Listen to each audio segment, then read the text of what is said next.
In the second video for 12.2, we're going to be adding rational numbers again, but this time we're going to be working with fractions. There are two important things that I think will help you or remind you what you need to do when you're working with fractions. First, you must have a common denominator. Just like adding and subtracting any fractions, that's the first thing that you should check for.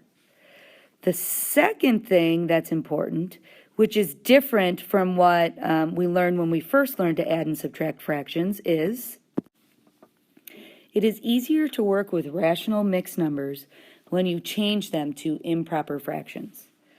So if I'm looking at this example, if I have negative 4/7 plus 1 2/3, because I'm dealing with positives and negatives, I am for sure going to change that 1 2/3 into an improper fraction to work with my numbers. So I keep negative 4/7, negative 4/7, and I change it to 3 times 1 is 3, plus 2 is 5, 5/3. Now I had to find that common denominator. So I look at 7 and 3, and we know what always works is if you multiply the two together. So we could use 21. But what else you could do is you could look for other numbers. So if you start with the bigger number and multiply it and see until you find something, you ask yourself, does 3 go into 7? And then you work your way up from there to see if there's a smaller number. In this case, there isn't a smaller number that they both go into. So I'm going to multiply negative 4/7 times 3/3, and that's going to give me 12/21. Now here's something that's really important. We know that when you're looking at a fraction, okay, I'm going to write the notes over here. If I'm looking at negative 4/7, there are two ways I can write this fraction. I can either write it as the negative with the 4/7, or I can write it as 4/-7. I cannot put the negative with both numbers, because if I put the negative with both numbers, then it becomes a negative divided by a negative, which would actually be a positive. So you have to decide if you want your negative with your numerator or with your denominator. In adding and subtracting, and honestly, in most cases, you're going to always end up putting the negative with the numerator, because then your denominators will stay the same. So let's take a look at what we have here. If I have negative 4/7 and I changed it to 12/21, I'm going to end up putting the negative now with the 12 and leave it over 21. So now let's change the other one. I have 5/3. I have to multiply it by 7/7. 5 times 7 is 35.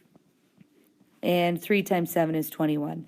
Now you notice because I put the negative with the numerator, my denominators are common. They're both positive 21. And my numerator is negative 12 plus 35. Now the great part about solving fractional problems is you can just write that denominator then.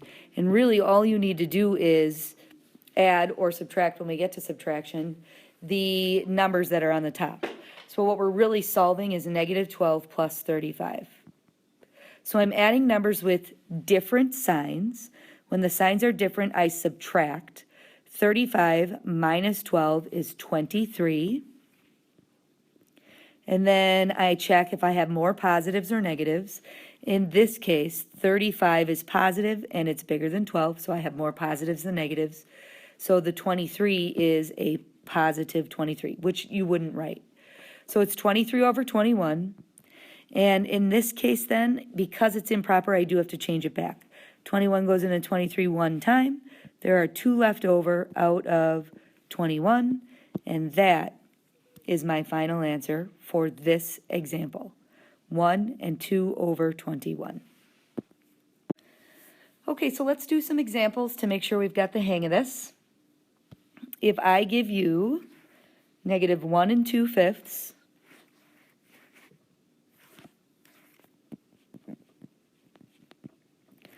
plus negative 3 7/8. Now, because we have negatives and we're working with fractions, I'm going to change them first to improper. So remember what we had said in a previous video. When you are changing negative mixed numbers to improper fractions, you kind of just forget that the negative's over there. So you put the negative symbol down, and then you do 5 times 1 is 5, plus 2 is 7.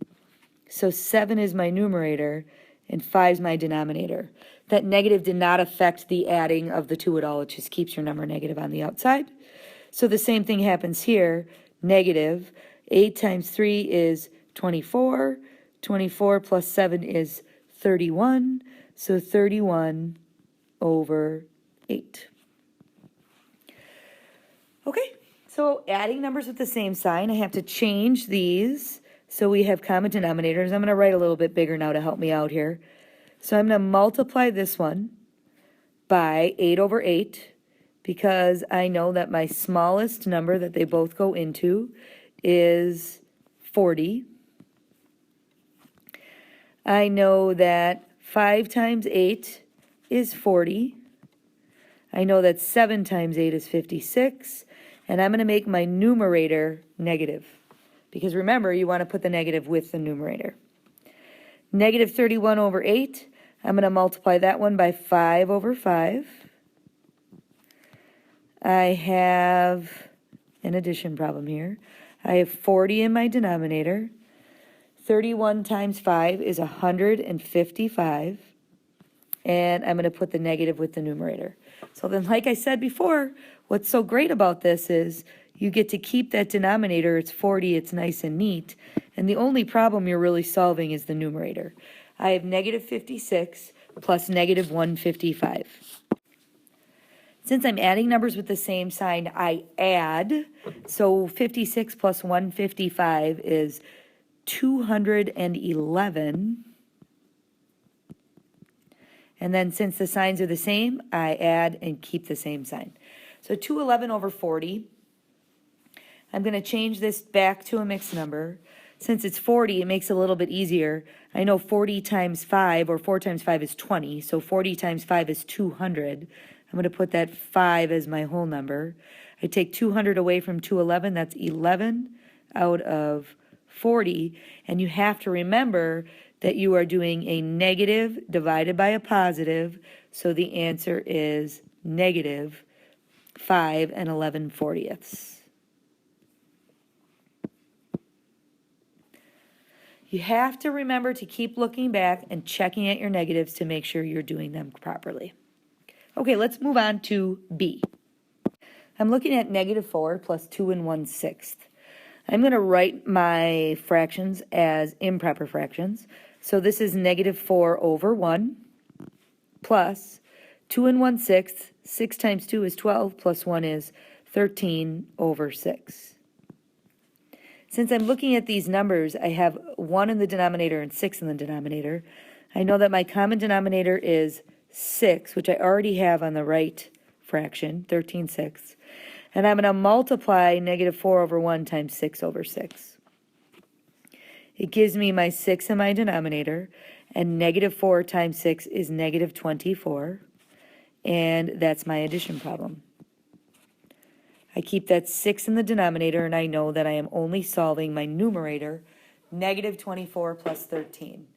I'm adding numbers with different signs, so I'm going to subtract. I have 11, and then I see that this time I have more negatives than positives, so it's a negative 11 over 6.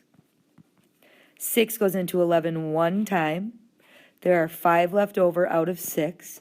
And then you have to remember that your fraction was negative, so it's negative 1 5/6. And that is your final answer. Moving on to C. In this problem, I'm going to be adding 3 fractions, 2 of them being negative and 1 of them being positive. I'm still going to start the entire problem by changing them all to improper fractions, even finding common denominators, before I worry about what I'm adding first and what I'm not. So 2 3/4. 4 times 2 is 8. plus 3 is 11, so I'm looking at 11 fourths, plus negative 5 6 is already improper. It's not a mixed number. It's not improper either. It's just not a mixed number. Plus 3 times 1 is 3, plus 1 is 4, so negative 4 over 3. I'm going to change them all to common denominators. I have 4, 6, and 3, and I know that they all go into 12. I'm going to change color just to make it look a little easier. So I'm going to put 12 in the bottom of all of these, and I'm going to multiply this one by 3 over 3. So that's 33 twelfths. And this one by 2 over 2. So it's negative 10 twelfths. And this one by 4 over 4. So that's negative 16 twelfths. And I'm going to remember that I am adding all of these. When I look at what I'm adding first, I'm going to start with these two numbers because they're both negative. I'm adding negative 10 and negative 16. Adding numbers with the same sign. That's negative 26 over 12 plus the 33 twelfths that I have here. Now I'm adding numbers with different signs, so I'm going to subtract 33 minus 26 is 7. 33 is larger. I have more positives than negatives, so it's positive 7. And then I keep that denominator of 12.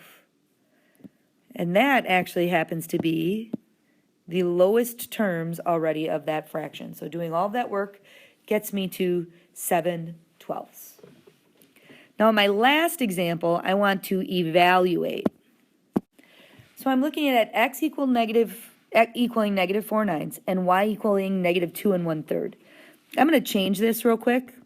3 times 2 is 6 plus 1 is 7.